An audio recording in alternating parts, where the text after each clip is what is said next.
नमस्कार. जेव्हा पती पत्नीमध्ये वाद होतो तेव्हा अनेकदा पत्नीकडून गंभीर आरोप लावले जातात. अशा वेळी पती हतबल होतो.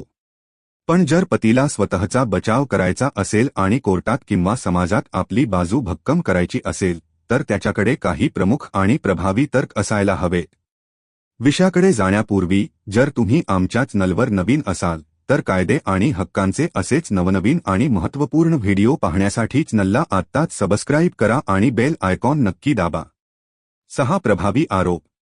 चला तर मग पाहूया कोर्टात स्वतःची बाजू मजबूत करण्यासाठी पतीकडे कोणते 6 प्रमुख आरोप असायला हवेत. आरोप न 1. आईवडिलांपासून वेगळे होण्यासाठी मानसिक छळ आणि दबाव. पहिला आणि अत्यंत महत्त्वाचा आरोप म्हणजे पत्नी पतीवर त्याचे वृद्ध आईवडील सोडण्यासाठी आणि वेगळे राहण्यासाठी सतत दबाव आणत आहे. आजच्या काळात मुलांनी आपल्या वृद्ध पालकांना कुठे सोडायचे हा प्रश्न उपस्थित करत पत्नीचे हे वागणे आणि सासूसासऱ्यांची काळजी घेण्यास नकार देणे हा मानसिक क्रूरतेचा मेंटल क्रुएल्टी भाग कसा आहे हे तुम्ही कोर्टात ठामपणे मांडू शकता. आरोप न 2. आर्थिक छळ आणि मालमत्तेसाठी अनुचित दबाव. दुसरा आरोप मालमत्तेचा.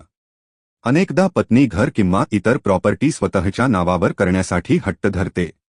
पतीच्या किंवा त्याच्या कुटुंबाच्या आर्थिक क्षमतेपेक्षा जास्त महागड्या वस्तूंची मागणी करणे आणि कौटुंबिक संपत्ती बळकावण्यासाठी घर सोडून जाण्याची धमकी देणे हा पतीसाठी एक भक्कम आर्थिक छळाचा आरोप ठरू शकतो.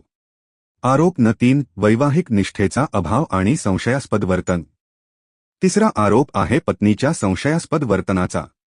जर पत्नी कौटुंबिक जीवनात पारदर्शकता ठेवत नसेल, तिचा फोन पतीला दाखवत नसेल, सतत कॉल हिस्ट्री किंवा मेसेजेस डिलीट करत असेल, तर तिच्या वर्तनावर प्रश्नचिन्ह उपस्थित केले जाऊ शकते.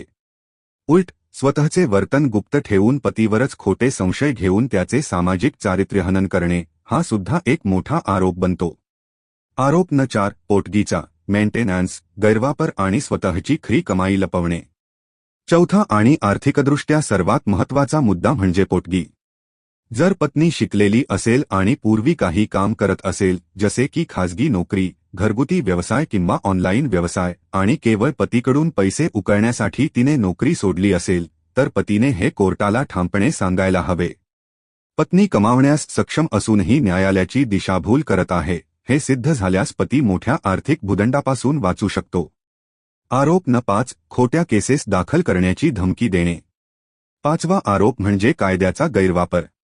वाद झाल्यास पोलीस ठाण्यात जाऊन हुंडा छळ 498 किंवा घरगुती हिंसाचाराच्या खोट्या केसेस दाखल करण्याची वारंवार धमकी देणे ज्यामुळे पती आणि त्याचे कुटुंब सतत मानसिक दहशतीखाली जगतात हा पतीच्या बाजूने खूप मोठा बचाव मानला जातो.